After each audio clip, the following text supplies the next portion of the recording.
প্রথম কোশ্চেন আছে 10 পয়সা ও 5 পয়সা মোট 80 কয়েন মিলে 6 টাকা 25 পয়সা আছে।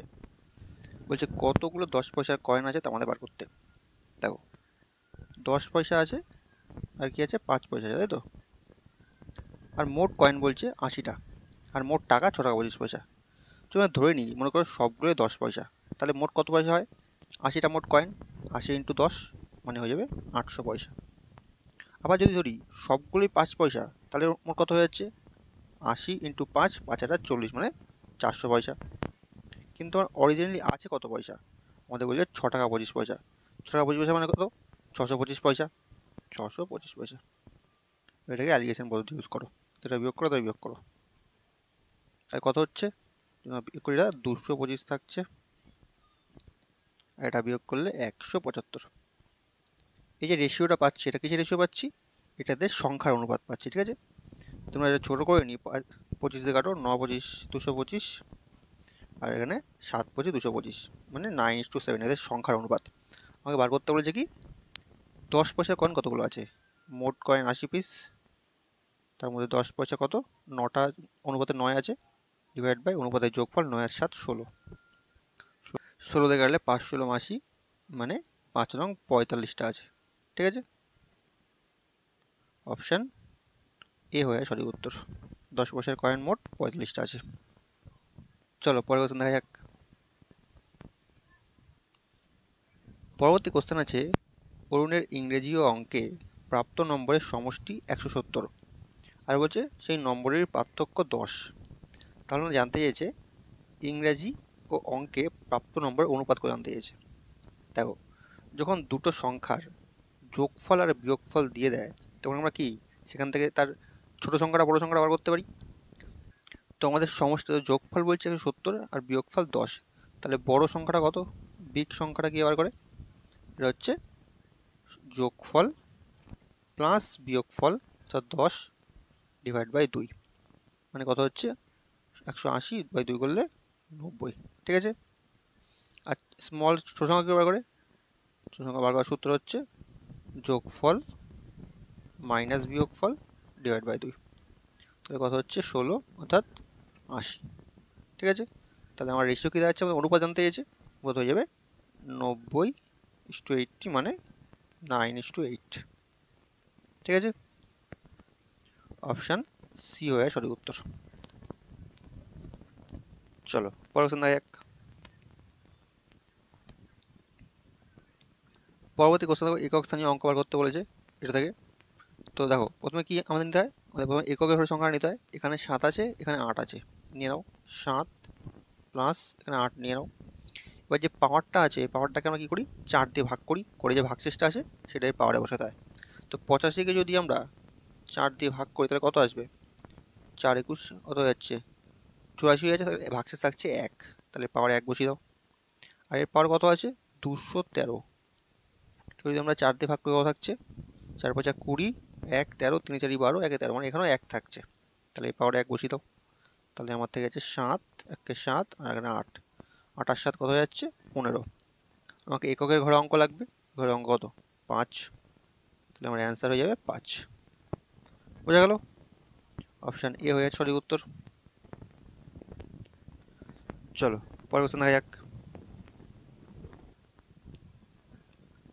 পরবর্তী কোশ্চেন আছে একটি নৌকার স্রোতের বেগ 1 কিমি প্রতি ঘন্টা। বলছে একটি যন্ত্রচালিত নৌকা স্রোতের বিপরীতে 35 কিমি গিয়ে আবার শুরুস্থানে ফিরে আসতে 12 ঘন্টা সময় লাগে। তাহলে আমরা জানতে চেয়েছে স্থির জলের নৌকার গতিবেগ কত বার করতে বলেছে। দেখো বলছে নৌকাটা 35 কিমি যাচ্ছে কি স্রোতের বিপরীতে, প্রথমে বিপরীতে যাচ্ছে গিয়ে আবার ফিরে আসছে, মানে আমরা বলতে পারি সে প্রতিকূলে যাচ্ছে গিয়ে অনুকূলে ফেরত আসছে। আর এই টোটাল প্রতিকূল প্লাস অনুকূলে যেতে আসতে মোট সময় লাগছে কত? 12 ঘন্টা, ঠিক আছে? এবার দেখো আমাদের ইকুয়েশনটা কী করতে হবে? যেহেতু এটা ঘন্টা আছে, এগুলোকে ঘন্টায় পরিণত করতে হবে, মানে আমরা টাইমে করতে হবে। টাইম মানে আমরা জানি ডিস্টেন্স বাই স্পিড। ডিস্টেন্সের মতো দেওয়া আছে 35 কিমি, যাচ্ছে 35 কিমি, ঠিক আছে? বাই স্পিড, স্পিড কি? প্রতিকূলের বেগ। আচ্ছা প্রতিকূলের বেগের সূত্র কি? নৌকার বেগ অর্থাৎ বোটের বেগ মাইনাস স্রোতের বেগ, আর স্রোতের বেগ আমার দেওয়া ছিল প্রথমে 1 কিমি প্রতি ঘন্টা, -1 করে দাও, প্লাস আর অনুকূলে কি আছে, ফেরত আসছে, ডিস্টেন্স আমার একই থাকছে, 35 কিমি থাকছে। তাহলে 35 বাই অনুকূলের বেগের সূত্র কি, বোটের বেগ প্লাস স্রোতের বেগ মানে 1। এই distance by speed is equal to time, এখানে টাইম সবগুলো সমান হয়ে গেল। তাহলে আমাদের কী বার করতে হবে, আমাদের নৌকার বেগ বার করতে হবে, তাই তো। তার মানে এখানে বি ইজ ইকুয়াল টু যদি আমরা অপশন লিমিট করি, বি ইজ ইকুয়াল টু যদি প্রথমে 6 ধরি তাহলে কত আসে দেখো, 6 মাইনাস 1 মানে কত 5, 5কে যদি 35 দিয়ে ভাগ করি তাহলে আমার থাকছে 7। তারপরে কি আসছে 6 আর 1 7, 7কে 35 ভাগ করলে 5, তাহলে দেখো আমার মিলে যাচ্ছে এখানে, প্রথম আমার অপশনটাই মিলে গেল, 7 5 12, 7 5 12, মানে আমরা এখন বুঝতে পারলাম বি এর মান হচ্ছে 6। ঠিক আছে, আর আমাদের সেটাই অ্যান্সার জানতে চাইছে নৌকার বেগ কত, তাহলে বোটের বেগ অর্থাৎ নৌকার বেগ আমরা বুঝতে পারলাম 6 কিমি প্রতি ঘন্টা। ঠিক আছে, অপশান এ হয়ে যাচ্ছে তাহলে সঠিক উত্তর। চলো পরের কোশ্চেন দেখা যাক। পরবর্তী কোশ্চেন আছে, একজন কৃষক 61 কিমি দূরত্ব 9 ঘন্টায় যেতে পারে। সে কিছুক্ষণ 4 কিমি প্রতি ঘন্টা বেগে হেঁটে এবং 9 কিমি প্রতি ঘন্টা গতিতে সাইকেল চালিয়ে যায়। বলছে পায়ে হেঁটে পথের দূরত্ব কত আমাদের বার করতে বলেছে। দেখো আমাকে বলছে কৃষকটার 61 কিমি দূরত্ব যাচ্ছে 9 ঘন্টায়। ঠিক আছে, তো আমি ধরে নিই সে পুরো পায়ে হেঁটে, মনে করো 9 ঘন্টায় পুরো পায়ে হেঁটে গেছে, তাহলে সে 9 ঘন্টায় যদি পায়ে হেঁটে যেত, তার ঘন্টায় যদি 4 কিমি গতিবেগে যেত, তাহলে কত দূরত্ব যেত, 4 ইন্টু 9 মানে 4 নং 36 কিমি যেতে পারতো। ঠিক আছে, যদি পায়ে হেঁটে যেত পুরোটা।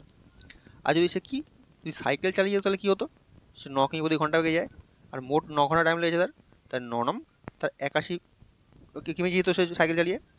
কিন্তু আসল দূরত্ব হচ্ছে আমার কত, 61 কিমি। তাহলে মাঝখানে 61 বসাও, বসিয়ে অ্যালিগেশন করো।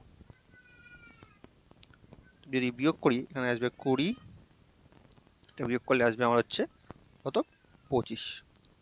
এই যে রেশিওটা বেরাচ্ছে, এটা কিসের রেশিও বেরাচ্ছে, এটা সময়ের রেশিও বেরাচ্ছে, টাইমের রেশিও বেরাচ্ছে। ঠিক আছে, এই জন্য ছোটো করি, 4 5 20, 5 5 25, 4:5। ঠিক আছে, এটা হেঁটে আর এটা সাইকেলে।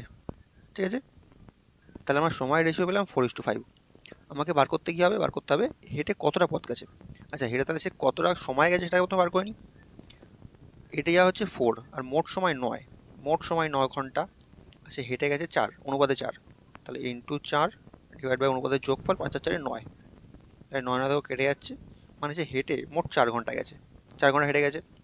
আর প্রতি ঘন্টায় সে 4 কিমি গতিবেগে গেছে, তাহলে মোট দূরত্ব বার করতে হলে কী করতে হয়, ডিস্টেন্স ইন্টু টাইম করতে হয়। সে 4 কিমি প্রতি ঘন্টা বেগে গেছে আর মোট 4 ঘন্টা গেছে, তাহলে মোট কত দূরত্ব গেছে, 4 4 16 কিমি গেছে। বোঝা গেল, অপশান বি হয়ে যাচ্ছে সঠিক উত্তর। সে পায়ে হেঁটে মোট 16 কিমি দূরত্ব গেছে। বোঝা গেল। চলো